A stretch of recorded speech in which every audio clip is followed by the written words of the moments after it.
खरगोन जिले के बड़वाह में पूर्व मुख्यमंत्री डॉक्टर गोविंद नारायण सिंह की जयंती मनाई गई। 104वीं जयंती पर कार्यक्रम में समाज के विभिन्न क्षेत्रों से जुड़े सामाजिक, सांस्कृतिक, साहित्यिक से जुड़े लोग शामिल हुए। डॉक्टर गोविंद नारायण सिंह न्यास के राष्ट्रीय अध्यक्ष और दिल्ली प्रदेश भाजपा के मंत्री नीरज तिवारी ने आगंतुक अतिथियों का स्वागत करते हुए बताया कि मध्य प्रदेश की धरती पर पैदा हुए दाऊ साहब, जिनकी कर्म एवं तपस्या भूमि बड़वाह रही है, उन्होंने भारत के इतिहास में पहली बार जनसंघ को सरकार की भूमिका में स्थापित किया। कार्यक्रम में समाज के विभिन्न क्षेत्रों से जुड़े सामाजिक, सांस्कृतिक, राजनीतिक, साहित्यिक लोगों ने डॉक्टर गोविंद नारायण सिंह की तस्वीर पर पुष्प अर्पित कर उनके जीवन व्यक्तित्व के बारे में विचार व्यक्त किए। जी, आज उनका 104वां जन्म जयंती है। हम न्यास के परिवार की तरफ से उस समारोह को आज बड़वाह में मना रहे हैं। बड़वाह से उनका एक अलग जुड़ाव था, क्योंकि यहाँ उनका आश्रम है, उनके गुरु का आश्रम है, जहाँ से उनको बहुत लगाव रहा है। और हम पूरे परिवार की तरफ से भी हमें उस आश्रम से बहुत लगाव है।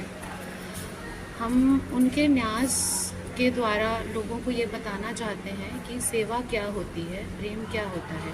जो उनका जीवन था वो विलुप्त होता जा रहा है। एक बड़े राजनेता, एक इतने सामाजिक आदमी जिसने इतनी सेवा की अपने देश की, लोग उसे भूलते जा रहे हैं।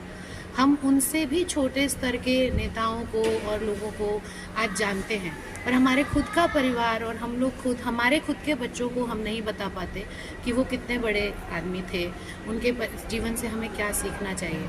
हम न्यास के माध्यम से बस उनके जो उद्देश्य थे, जो वो करना चाहते थे, वही हम पूरा करने की कोशिश कर रहे हैं।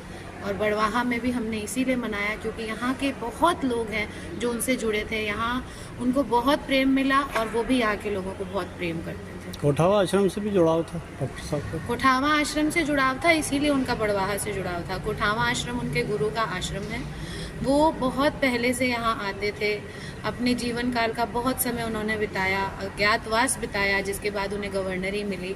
उसके पहले भी उन्होंने समय बिताया गुरुजी के साथ। एक बहुत छोटी सी घटना है, उन्होंने गुरुजी से एक बार ऐसे बैठ के पूछा था कि बताइए कृष्ण भगवान ने ऐसे कैसे बोल दिया कि ऐसे कैसे छुपा दिया सूर्य को। तो गुरुजी एकदम से लेटे हुए पोजीशन से पद्मासन में आके बोलते हैं, तुम बताओ गोविंद, हम अभी छुपा देते हैं, कोई काम है तुम्हें? जब बड़ा काम होगा तो सूर्य क्या कोई भी छुप सकता है। ये बहुत ऐसे गुरु के शिष्य थे। उनका अपना भी एक तेज था, इसीलिए उनका लगाव कोठावा से अलग था। कोठावा से उनका जुड़ाव अंत तक रहा है। वो हर साल उनका नियम था, कुछ भी हो जाए, चाहे बारिश हो, चाहे प्रलय हो, कोठावा उन्हें आना ही है, आना ही। देखिए, ये इनकी 104वीं जयंती मध्य प्रदेश के ये खरगोन जिले के बड़वाह नर्मदा तक मनाया है। इसका उद्देश्य ये है कि यहीं पर उनके गुरु आश्रम में, कोठावा आश्रम में, उन्होंने यहीं से राजनीति की पहली सीढ़ी चढ़ी थी। और यहीं पर 1967 में जब वो मुख्यमंत्री बने थे, उसके पहले यहीं पर राजमाता सिंधिया उनसे मिली थी और पहला जनसंघ की सरकार उन्होंने बनाया 1967 में। और उसमें विभिन्न तरह के मंत्रालय जनसंघ के लोगों को दिया और आगे बढ़ने के लिए, संस्कृति को आगे बढ़ाने के लिए प्रेरित किया। इसलिए जब हम लोग मध्य प्रदेश में पहली बार उनकी जयंती मना रहे हैं, तो ये हम लोग इसी स्थान से मनाने का ये उद्देश्य है कि मध्य प्रदेश के लोग, मध्य प्रदेश के छात्र, नौजवान, किसान, मजदूर और जो बुद्धिजीवी लोग हैं, जो किसी भी तबके से आते हैं, जो समाज के अंतिम पंक्ति में खड़े हैं, हर वर्ग के लोग उनके बारे में जाने और जाने कि गोविंद नारायण सिंह ने मध्य प्रदेश के अलावा पूरे भारत के लिए क्या दिया है और उनकी सोच क्या थी।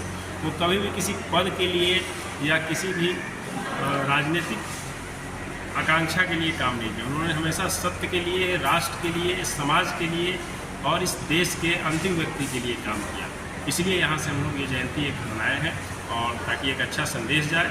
और साथ ही साथ मैं मुख्यमंत्री से आग्रह किया हूँ, मैंने चिट्ठी भी लिखा है कि ऐसे महान विभूति का एक प्रतिमा मध्य प्रदेश के भोपाल की राजधानी में लगाई जाए, ताकि आने वाली पीढ़ी इससे प्रेरणा ले और इस चीज़ को समझे कि राजनीति में भी अच्छे से अच्छे व्यक्ति, विरले ही ऐसे व्यक्ति राजनीति में आते हैं वो कभी किसी राजनीतिक पद के लिए सत्य से समझौता नहीं किया, चाहे वो दल हो या समाज हो या परिवार हो। बड़वाह से वाजिद खान की रिपोर्ट।